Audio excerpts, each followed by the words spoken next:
आज हम स्टार्ट करेंगे इलस्ट्रेशन नंबर 17, एग्जाम्पल 17। दो फर्म्स दी हुई हैं, एक है P और एक है Q। आपको निकालना है वैल्यू एडेड, निकालना है हाउ मच P, अच्छा सेल्स निकालनी है P की Q को। इस तरह के क्वेश्चन थोड़े से मैथमेटिकल वे में होते हैं। जिन बच्चों के पास मैथ्स है उनको तो दिक्कत आएगी नहीं, और जिनके पास मैथ्स नहीं है या मैथ्स की प्रैक्टिस नहीं है उनको थोड़ी सी प्रॉब्लम आ सकती है। तो इसलिए दो बार कम से कम वीडियो को देख लेना। दो फर्म्स हैं, एक P की फर्म है और एक Q की फर्म है। ठीक है, थोड़ा गैप दे देते हैं। ओके, तो हमें पता है यहाँ पे सेल्स आनी है, चेंज इन स्टॉक आना है, यहाँ पे परचेजेस आनी है और वो वैल्यू एडेड आई। ठीक है, अब जैसे जैसे क्वेश्चन को देखो, ऐसे क्वेश्चंस कभी भी पूरे नहीं पढ़ने, जैसे जैसे पढ़ रहे हो वैसे वैसे एंट्री डालते रहो। In an economy industry P sells output to Q। P ने कोई सेल की, किसको? Q। तो जो P की सेल होगी वो Q की क्या हो जाएगी? परचेज हो जाएगी। सिंपल सी बात है। अभी अमाउंट नहीं लिखा। Q sell output to R, तो एक और बंदा है R। Q ने सेल की है आउटपुट कितने की? 600 की। तो सेल हमको पता है, यहाँ पे लिखेंगे हम, तो यहाँ पे आ जाएगा सेल टू R कितने की? 600 रुपये की। लास्ट टाइम भी हमने ऐसे ही क्वेश्चंस किए थे, हमने इसको लाइंस डाल दी थी, तो लाइंस डाल देते हैं। फॉर्मूला आपको पता ही है। सेल, अगर जो सेल R की है वो परचेज क्या है उसकी?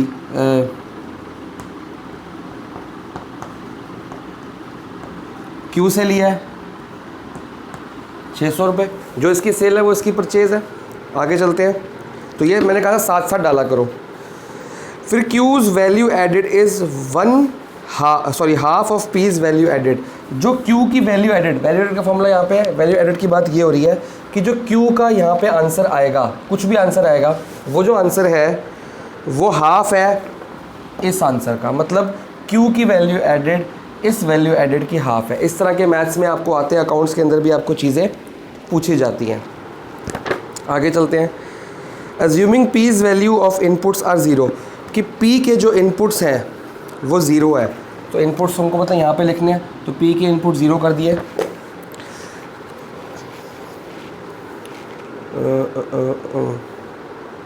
और क्या दिया? Calculate how much P sells to Q। तो आपने ये वाला अमाउंट निकालना है कि P ने सेल कितनी की Q को, क्योंकि जो P की सेल होगी वही सेम अमाउंट आपकी यहाँ पे भी आ जाएगी। जो P की सेल है वही Q की परचेज़ है।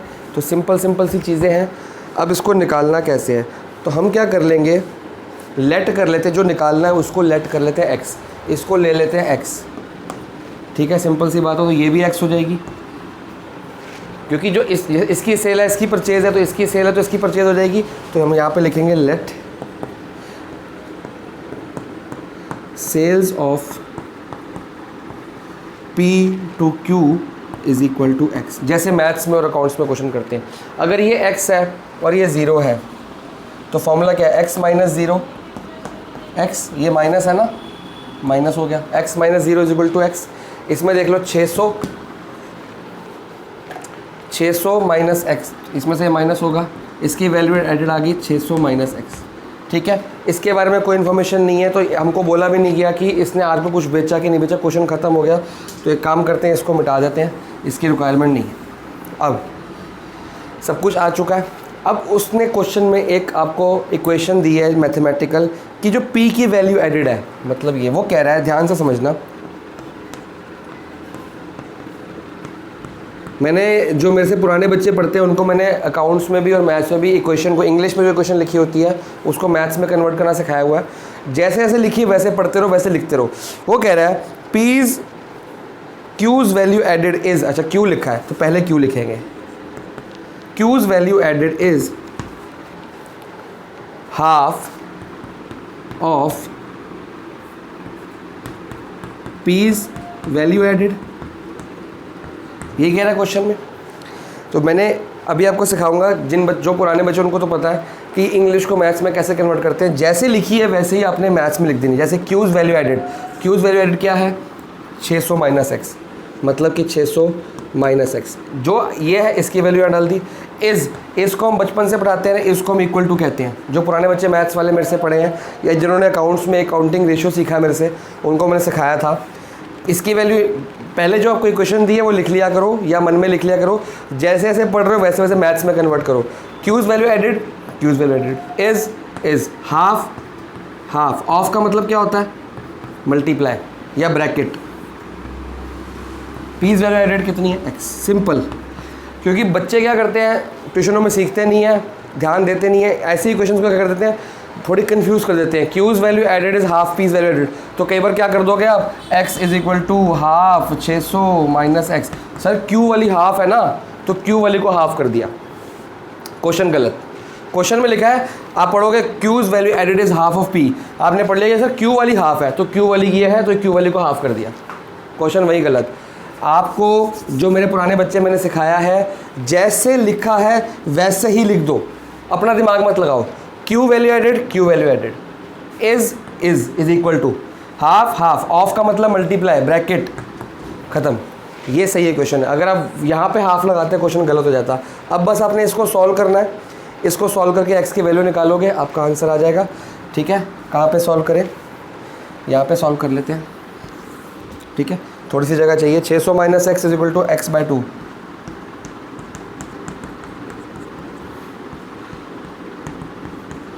मैथ सबको आती है, x बाई 2 प्लस एक्स। अब लिख लेना, ये हो जाएगी 600 इंटू 2 अपॉन, क्योंकि ये एलसीएम लेंगे इसमें, अगर जिनको नहीं आती, कई बार इकोनॉमिक्स के बच्चे भूल गए, मैथ्स बहुत साल पढ़ी नहीं, उनके लिए एलसीएम लेना पड़ेगा बच्चों। 2 और ये x प्लस 2x, ठीक है। x एलसीएम लोगे तो x और ये 2x हो जाएगा, ये वाली चीज़ यहाँ मल्टीप्लाई होगी, ये वाली चीज़ यहाँ पे मल्टीप्लाई, तो ये आ जाएगा। मैं बहुत छोटे बच्चों की तरह कर रहा हूँ क्योंकि कई बच्चे खाली मैथ्स छोड़े बहुत टाइम हो गया। ये 3x बाई 2 हो गया, अब ये इधर जाएगा,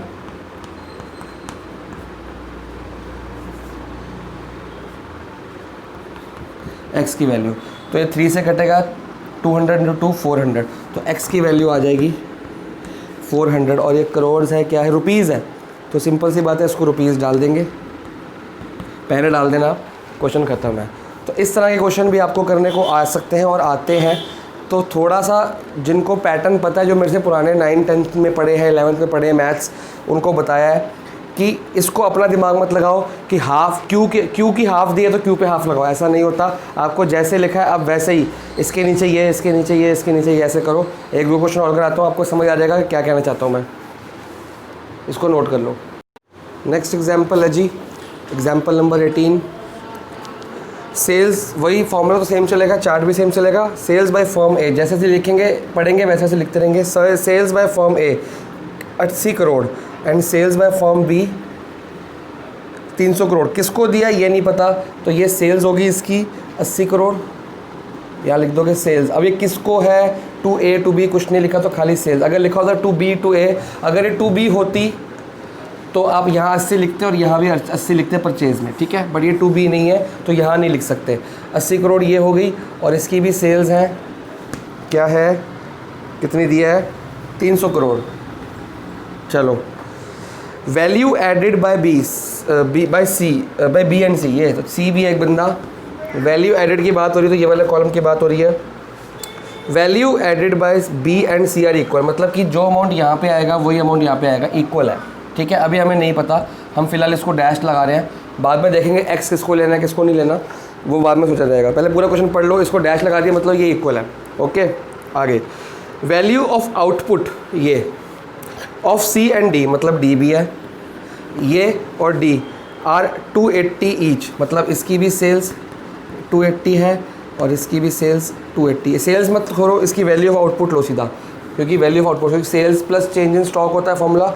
चेंज इन स्टॉक नहीं दिया तो ये भी 280 है, ये भी 280 है, सिंपल। आगे बढ़े, अभी तो क्वेश्चन नोट करना है। Value added by D is 120 crore, D की वैल्यू एडेड है 120, ठीक है। And G D P M P is 520। हमें पता है कि जो पूरा होता है ये होता है G V A M P, sigma G V A M P, इसी को हम G D P M P भी कहते हैं। ये मैंने आपको बता रखा है already. Sigma G V A M P या G D P M P एक ही बात होती है। तो बेसिकली यहाँ पे इसकी वैल्यू दी हुई है 520। सिंपल मैथ्स क्वेश्चन है। Assuming as value of input are zero, A की इनपुट ज़ीरो है। Calculate value added by firm B and C, मतलब फर्म बी और सी, ये निकालना है और ये निकालना है, और हमको पता है ये इक्वल है, क्वेश्चन में दिया हुआ है। Value of input of firm B, ये भी निकालना है, और value of input of firm C, ये भी निकालना है। तो बहुत सारी चीज़ें इसमें मिसिंग है, तो उस हिसाब से क्वेश्चन को समझेंगे और करना शुरू करते हैं। बात यह है कि हम x किसको लें, इसको x ले, इसको x ले, इसको किसको लें। तो बहुत सिंपल एक कहानी है, ये क्वेश्चन जितना डरावना है उतना ही सिंपल है, क्योंकि बहुत जो भयंकर क्वेश्चन लगते हैं वो होते सिंपल है। हमको एक चीज़ पता है कि यार ये दोनों इक्वल है, तो इसको ले लेते हैं x, इसको भी x, क्योंकि अगर ये x हो तो ये भी x है, हमें पता है इक्वल है।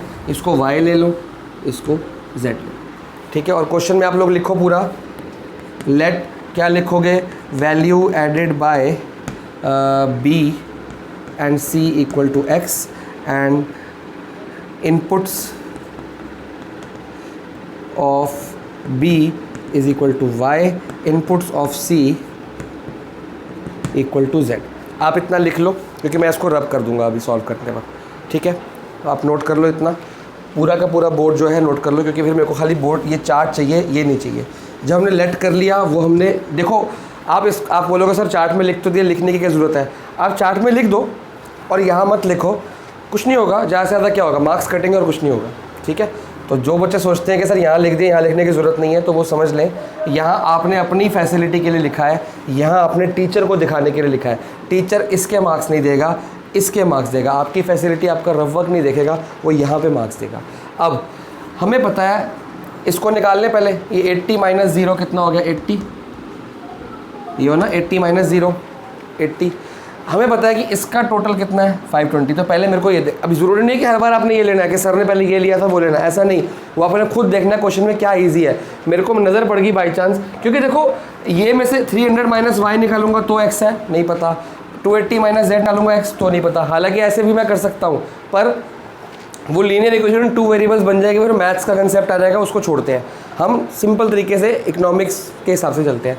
मेरे को ये इजी दिख गया, कई बार ये इजी होता है, कई बार ये इजी होता है, कुछ नहीं पता होता। तो इसमें क्या है, जीडीपी एमपी क्या होगी, अगर आप ध्यान दो, जीडीपी एमपी का फॉर्मूला हमने लिख दिया, ये है sigma gross value added at MP. अच्छा, ये भी हो सकता है कई जगह ये एमपी ना दे के एफसी दे दे, तो अगर ये एफसी दिया हो तो आप इसमें डेप्रिसिएशन माइनस, सॉरी इसमें एनआईटी माइनस कर देना, सिंपल। अगर ये जीडीपी ना दिया हो, एनडीपी दिया हो, तो आप इस मामले में डेप्रिसिएशन माइनस कर देना, सिंपल। अगर ये एनएनपी दिया हो तो आप इसमें एनएफआई ऐड कर देना, सिंपल। जिस हिसाब से चीज़ दी हो उस हिसाब से आप चीज़ें लिखो, ठीक है। फिलहाल आपको दिया है जीडीपी एट एमपी, तो आप इनमें से कुछ भी नहीं लोगे, ठीक है जी। ये हमको पता है ये इक्वल होती हैं। जीवी एमपी कितनी होगी, 80 plus x plus x plus 120, और ये इसकी वैल्यू है 520, ठीक है ना। इसकी वैल्यू 520 दी है, 80 प्लस एक्स, इसमें से एक्स की वैल्यू निकाल लो। 80 और 120 कितने हो गए, 200। मैं बहुत छोटे बच्चों की तरह कर रहा हूँ, क्योंकि कई बच्चों की मैथ्स काफ़ी वीक है और कई लोग ह्यूमैनिटीज़ पढ़ रहे हैं। ये 200 इधर जाओगे, इधर जाके माइनस करोगे, 320 इक्वल टू 2x। अब ये 2 इधर मल्टीप्लाई, इधर आके डिवाइड होगा, 320 डिवाइड बाई 2 होता है 160। ये 2 इधर डिवाइड करोगे तो 160 आ जाएगा। x की वैल्यू तो मेरे को मिल गई है 160, मैं यहाँ पे लिख देता हूँ 160 आ गया, 160 आ गया, चीज़ें ख़त्म। अब आपका क्वेश्चन ख़त्म हो गया। आपको ये पता है, इसको माइनस करो, ये आ जाएगा, ठीक है। तो डायरेक्टली आपको निकल जाएगा। मेरे को पहले ये इजी लगा, अगर ये अलग अलग होते, ये x अलग होता और समझ लो ये होता t होता, तो थोड़ा सा मुश्किल मेरे लिए भी हो जाता कि मैं क्या करूँ। तो उसमें कुछ और सोचते, उसमें कुछ और गिवन भी होता। बेसिकली क्वेश्चन बनाया ही इसीलिए जाता है इस हिसाब से कि चीज़ें ईजिली नहीं सॉल्व हो सके। तो 160 करोड़ तो मेरा x आ गया, ठीक है। तो आप इसमें लिख दोगे, सबसे फर्स्ट चीज़ क्या निकालनी है आपको, जो फर्स्ट पार्ट है value added by firm B and C. तो आप यहाँ पे फर्स्ट पार्ट डालोगे, और सॉरी यहाँ पे फर्स्ट पार्ट डालोगे, और जब ये सॉल्व हो जाएगा आप लिखोगे value added by B and C equal to 160 crore. यहाँ पे x में नहीं छोड़ देना, x आपकी फैसिलिटी के लिए है। क्वेश्चन एग्जामिनर को ये चाहिए। तो अगर ये आप ये कंक्लूजन, ये इंट्रोडक्शन नहीं लिख रहे तो आप अपने मार्क्स कटवा रहे हो और कुछ नहीं कर रहे। ठीक है जी, ये वैल्यू आ गई। अब फटाफट से ये निकाल लेते हैं। क्या निकालना है? Value added by B. Formula क्या हो गया? Value of output minus intermediate consumption. Value added कितने निकल के आई? 160। वैल्यू आउटपुट कितना है? 300 माइनस आईसी को नेगेटिव है पॉजिटिव ले आओ,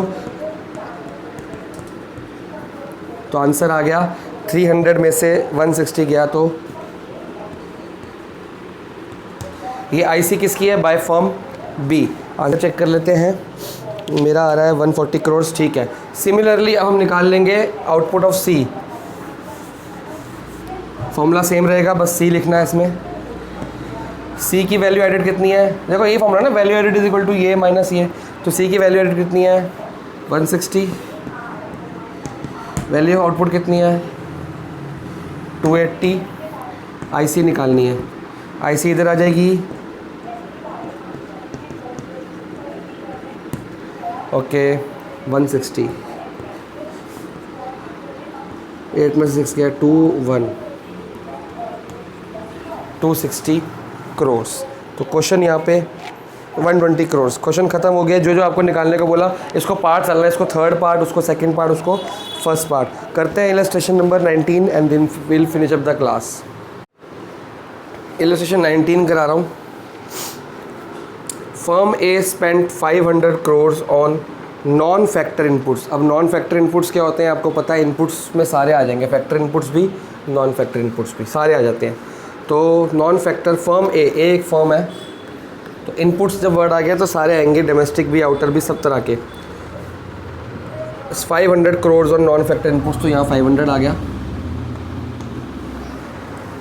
आप लिख लेना नॉन फैक्टर इनपुट्स, ठीक है, मैं सिर्फ सॉल्व करने पे ध्यान दे रहा हूँ। And sold goods worth 600 crore to B. A ने 600 करोड़ के सेल की, किसको? बी। ठीक है, बी को, अगर बी को 600 की तो बी की परचेज़ कितनी होगी? बी को भी लिख लेते हैं यहाँ पे। तो बी की परचेज़ कितनी होगी? ये नॉन फैक्टर इनपुट्स हो गए, ठीक है। तो ये फ्रॉम ए हो गया, ठीक है। यहाँ पे इसकी सेल है, इसकी परचेज़ बन के साथ साथ किया करो। एंड 300 करोड़ टू सी, तो मतलब उसने सी को भी कुछ बेचा है 300 का, तो इसको भी थोड़ा सा गैप कर देते हैं और ये सी आ गया। तो सी की परचेज़ होगी फ्रॉम ए 300 की, सिंपल। 600 इसको भेज दिया, 300 इसको भेज दिया, तो उसकी परचेज़, उसकी सेल। आगे बढ़े। Firm B whose value added is 1000 crore. Firm B की वैल्यू एडेड दी है, वैल्यू आउटपुट नहीं, ध्यान रखना क्या दिया हुआ है? 1000 करोड़, 1000 दिया हुआ है। Sold half its output to firm C and half to. अब बच्चे क्या करेंगे? सर सारा क्वेश्चन पढ़ते रहो, बुक अपने सामने रखो। बच्चे क्या करेंगे? सर फर्म बी की दी है और दिया कि आधा उसने सी को बेच दिया और आधा उसने डी को बेच दिया, तो फटाफट से इसका आधा कर देंगे। सर 500 रुपये यहाँ पे बेच दिया और 500 रुपये यहाँ बेच दिया, लेकिन वो आउटपुट का आधा बोल रहा है, वैल्यू एडेड का आधा नहीं बोल रहा। वो कह रहा है कि फर्म बी जिसकी वैल्यू एडेड 1000 करोड़ है, उसने हाफ इट्स आउटपुट है, जो इसकी पूरी आउटपुट है, मेरे को नहीं पता कितनी है, वो आधी उसने बेच दी है फर्म सी को और आधी उसने बेच दी है फर्म डी को। मतलब यहाँ जो अमाउंट इसका आना है वो उसने फर्म बी को भी बेचा है, सॉरी फर्म सी को भी बेचा और फर्म डी को भी बेचा है, आधा आधा। मतलब यहाँ जो अमाउंट है बराबर है, और वही अमाउंट यहाँ भी आएगा फ्रॉम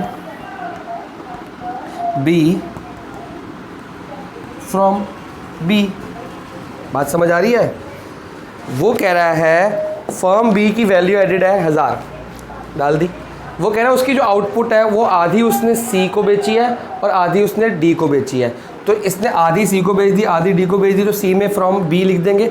मतलब यहाँ जो अमाउंट है और यहाँ जो अमाउंट है और यहाँ जो अमाउंट है और यहाँ जो अमाउंट है सेम है। अभी मैं इसको एक्स नहीं लिख रहा क्योंकि क्या पता अमाउंट दिया हो क्वेश्चन में, या अगर आपने लिखना है तो लिख भी लो, बाद में मिटा देंगे, क्या फ़र्क पड़ रहा है। तो मतलब ये भी एक्स है, ये भी एक्स है और ये भी एक्स है और ये भी एक्स है, क्योंकि जितना अमाउंट था उसका आधा भेज दिया, तो आधा आधा बराबर ही होगा ना। ठीक है, आगे चलते हैं। Value added by firm C is half the value added of firm D. कि फर्म सी की जो वैल्यू एडेड है वो आधी है फर्म डी से। तो इसकी इक्वेशन बना के मैथ्स बनाएंगे कि इसकी जो वैल्यू एडेड है वो इससे क्या है, आधी। ठीक है, अभी इसको भी देखते हैं, क्वेश्चन मार्क डाल देते हैं इसको। इसके बारे में इक्वेशन दी हुई है हमारे को। Firm C and firm D sold their entire. अब पता क्या होता है, इतना बड़ा क्वेश्चन बच्चे पूरा पढ़ लेते हैं, ये है, फर्म डी है, फर्म सी, फर्म है, और सर हमें तो आया ही नहीं, सर हमें तो समझ ही नहीं आ रहा, इतना बड़ा क्वेश्चन है कैसे करें, हमें तो पल्ले नहीं पड़ा, सारा कुछ ऊपर से निकल गया। आप देखो, जब सर आपको सिखा रहे हैं कि पूरा क्वेश्चन पढ़ना ही नहीं इकट्ठे, एक लाइन पढ़ो लिख दो, अगली लाइन पढ़ो लिख दो, अगली लाइन पढ़ो लिख दो, लिखते रहो ना साथ साथ। पूरा इकट्ठा पढ़ोगे फिर मेरे को फ़ोन करोगे, सर समझ ही नहीं आ रहा, हम क्या करें। पूरा पढ़ना ही नहीं, जैसे जैसे पढ़ रहे हो वैसे नोट करते रहो, नोट करने के बाद दिमाग चलेगा। वैल्यू, अच्छा, firm C and firm D sold their entire output to households, कि फर्म सी और इसने सारा का सारा आउटपुट हमने किसको भेजे, हाउस होल्ड्स को। तो टू हाउस होल्ड्स, और हाउस होल्ड्स को HS लिख देते हैं, हर साल ये लिखते हैं। ठीक है, फर्म हाउस होल्ड सारा का सारा भेज दिया, लेकिन कितना है वो अभी पता नहीं लग रहा, कि जितना उनका आउटपुट था वो सारा का सारा उन्होंने हाउस होल्ड्स को भेज दिया। Value of output for firm C is equal to the value of output of B, मतलब कि जो फर्म सी की वैल्यू आउटपुट है इसके इक्वल है। वो कह रहा है वैल्यू ऑफ आउटपुट, कहाँ गया, हाँ, ऑफ फर्म सी, ये वाली, is equal to firm B, जितनी फर्म बी की टोटल वैल्यू आउटपुट है उतनी फर्म सी की। अगर ये x और x है, क्योंकि आधा आधा बेचा था ना, आधा इसने b को, आधा इसने c को, आधा d को, तो ये कितनी होगी 2x। जैसे जैसे मिल रही है वैसे वैसे डाल रहा हूँ मैं। वो कह रहा है ये और ये इक्वल है, अगर ये x और x 2x होगी ना तो ये 2x होगी, x प्लस x। आगे बढ़ते हैं जी। Calculate value of output of D, value of output of D निकालना है, तो ये भी निकालना है, फाइनल तो ये निकालना है, पर ये भी नहीं पता, ये भी नहीं पता, ये भी नहीं पता, ये भी नहीं पता, ये भी नहीं पता, और ये तो पता चल ही जाएगा। तो इस क्वेश्चन को किया कैसे जाए, इसमें कुछ ना कुछ आपको लूप होल्स मिलेंगे जो आपकी हेल्प करेंगे।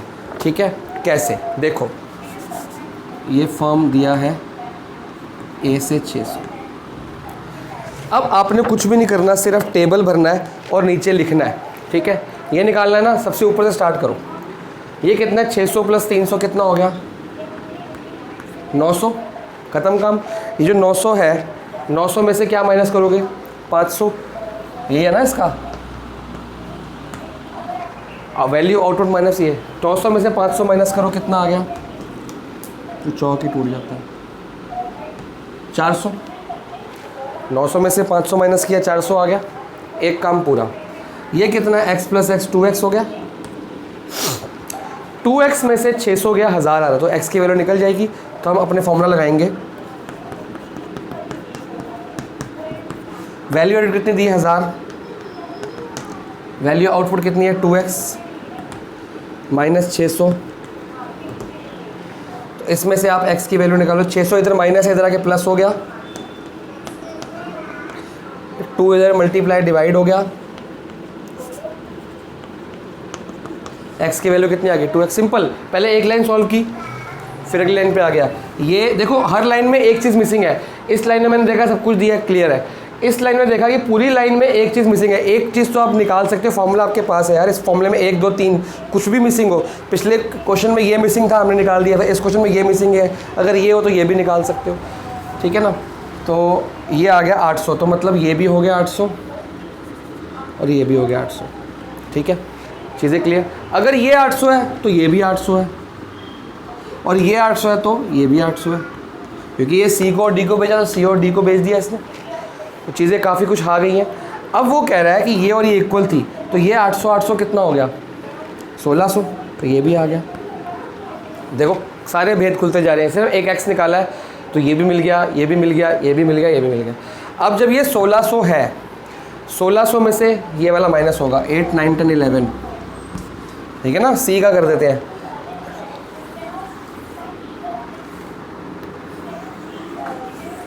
ठीक है। 1600 में से 1100 गया, 500,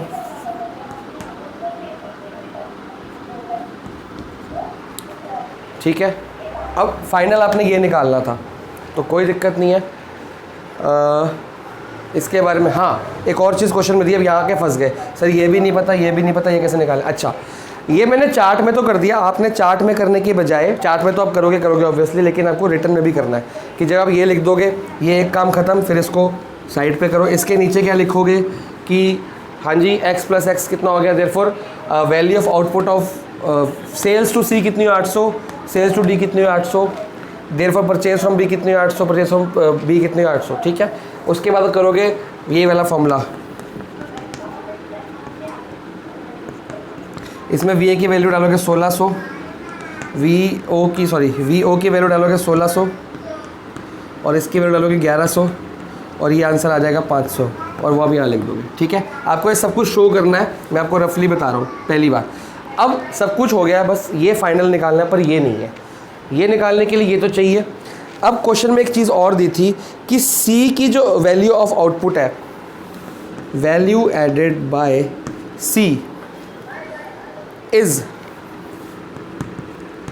half of value added of D, of value added by D. ये लिखा है ना, value added by C is half. अब बच्चे कहेंगे थोड़ा सा हाफ डी पे लगा दिया छुट्टी, नहीं, मैंने कहा जैसे इंग्लिश लिखी है वैसे मैथ सुनाओ। वैल्यू एडेड बाय सी कितनी है जी, 500।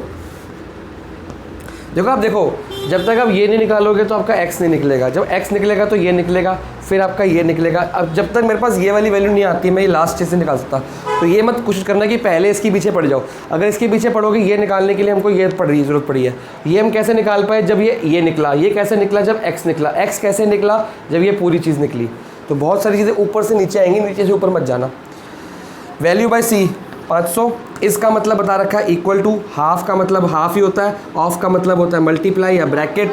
अब value added by D, D किधर है नहीं पता, तो इसको for the time being Y ले लो, तो वाई ले लिया। एक्स नहीं ले सकते, एक्स ऑलरेडी ले चुके थे हम, तो यहाँ पे पहले ब्रैकेट में लिख देंगे या ऊपर लिख देंगे let value added by D be Y.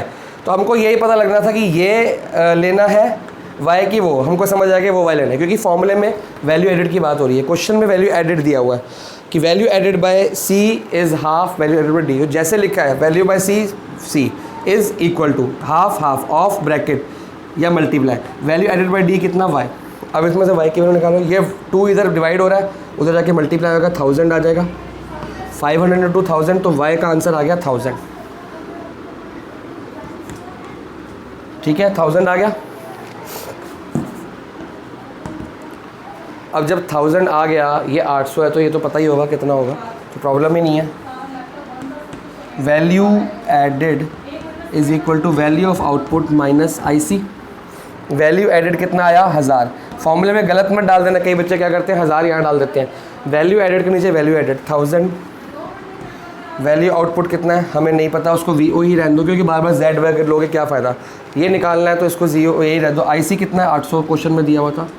अगर ये क्वेश्चन ना समझ आया तो एक बार रिवाइंड करके ज़रूर देखना, और फिर भी ना आया तो मैं तो हुई हूँ। ये 800 इधर माइनस होगा, इधर जाके प्लस हो जाएगा। वैल्यू ऑफ आउटपुट आ गया 1800 करोड़। ठीक है जी, जितने भी आंसर हमने निकाले, एक हमने ये निकाला, एक हमने ये निकाला, हमने ये भी निकाला, हमने ये भी निकाला, और हमने ये भी निकाला, ये भी निकाला, ये भी निकाला, और हमने ये भी निकाला।